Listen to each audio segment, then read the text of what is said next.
round 4, the final of the Carter's South Island Endurance Series here at Mike Pero Motorsport in Christchurch. So it was an exciting beginning to the day, and in the 1 hour race we had one of the main contenders out before we even begun, right? So what happened there? So Marco's Porsche, unfortunately, he arrived this morning and engine was gone. So in German, that would be kaput. So he has rung up, got his BMW to the track last minute, missed qualifying. He's gone out in the race with the BMW and that's broken down as well. I was really surprised to see Jared's qualifying. He was only down in 6th, so I thought, oh, what's going on here? But apparently he had a problem. He reset the throttle position sensor and it just wouldn't run properly. So who got pole in the end? The small brothers got pole in the end and they were stoked. They knew that they needed to get pole for a good chance to lead the race and hopefully get number 1 at the end.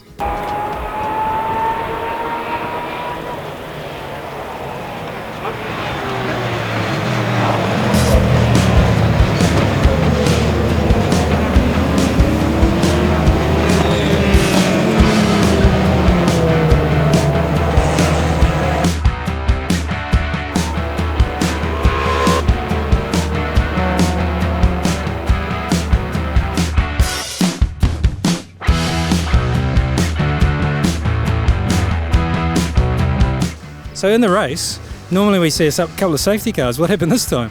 Again, we had no safety cars, 2 rounds in a row, but it certainly didn't mean there was no drama though. So what were the dramas you saw? Well, the very first lap, our Class A leader, Tim Dossett, he was into the pits with a puncture. So that was a very quick change by the team. And then, of course, he had to try and catch up to the rest of them again because, there's only 1 point in it. So he was pushing. Only again to suffer late in the race when another wheel, a different one this time, fell off and he was stuck and unfortunately he DNF'd. Nick Archibald in his Subaru WRX, he went out, didn't even last a lap and he was back in. Later on we saw him go out again only to stop at the end of pit lane exit. I'm not sure what actually happened, but he never even got 1 lap in. But at the front of the field though, we had Jared Owens at the beginning of the race really had a storming run and got through to first position, and the small brothers followed them and it was a bit of cat and mouse through traffic for them, right? Yeah, the usual again, those two battling each other, and I think it came down to their pit stops to see who was going to clinch the title. Also worthy of a mention is the Angus McFarlane V8 Porsche. They were in 3rd position until they had a problem with the car and had to come in. I know they've only just built that car and it's a real hot rod, so it's great to see them up there, but didn't quite get to the finish. And then, it was green running all the way through, so everyone held out for their pit stops. They've got till 50 minutes before they can come in, so basically everyone waited to 45 minutes and came in, right? Yeah, everyone was just waiting for a safety car that never came, and they got to the point where they needed to pit, and they all came in just to make sure they got out before the pit lane exit closed.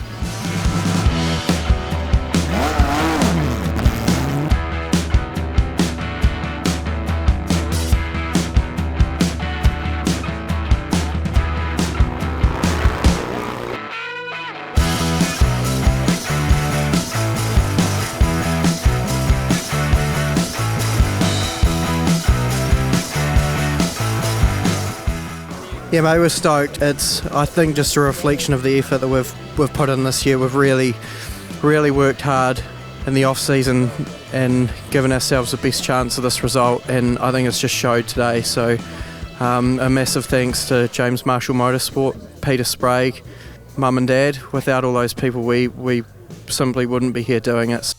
I was definitely nervous at the end. That was a long 15 minutes, so we just sort of drove to a number. I was probably 2 seconds off the pace, and particularly when Jared came in to change that tyre, we just drove around just to finish. It was just about the championship. That's what today was about, and we've done that. So, we've already started talking, and we'll be doing something next year. We're not giving up after this, so we'll be back. I don't know in what form. We'll sit down over a couple of quiet waters tonight and talk about what we're going to do, I guess. Come back and do this again next year or something with endurance racing, because we wanted to do it together and as a family, and that's what it's all about for us. And we did just stick to our guns. We came here today to win the championship, and that's exactly what we've done.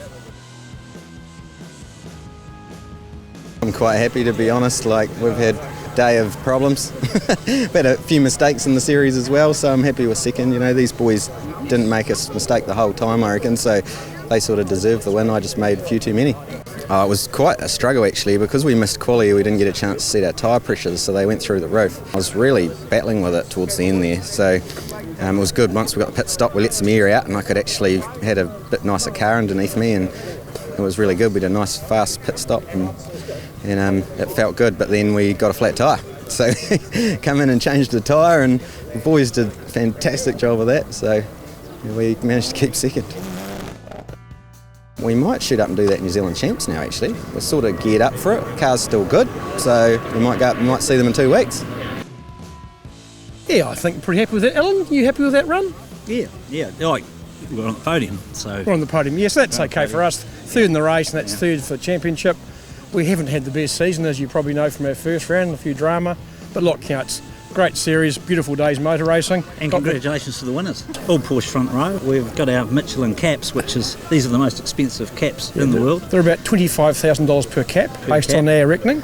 And it's good to have one, because if you haven't got the cap, you've got nothing. And we're back to our main Mobil 1 Allied Petroleum sponsor, and I'd just like to thank Scott very much. Who won each of the classes for this? Is the overall championship now? Let's start with 2 litre Class A. So we saw Mark Meadows take out first, Andrew Kitching take out second. Jordan Mickles was leading Class B going into this race. He had a bit of mid-race drama. I'm not sure what happened, but he was in the pits and lost a couple of laps. He had brake issues. They had to bleed the brakes and he lost some time in the pits there. He just clinched the title, luckily, so he'll be stoked about that because he finished last in class. He did finish the race, which is what saved him in the end. So who got Class C title? Well, this was another drama in the race too, because Bruce Davidson was leading Class C going into this round. He ended up having a bit of trouble and he didn't finish the race, which meant that he lost his overall title. And the Beebe brothers actually have taken out that overall title, and they'll be stoked about that. Yeah, and they weren't running very well at the end. They only just made it over the line, so they didn't have a trouble-free run either, so it was amazing to see them come through. So there we are, that's a wrap from the 1 hour races in the Carter's Tyre Service South Island Endurance Series. In 2 weeks' time we'll be going to the North Island for the National Championship Final, so that's going to be another really interesting day, and that's at Hampton Downs on the international circuit. So like and subscribe to the Fast Files and you'll be able to see all of the action.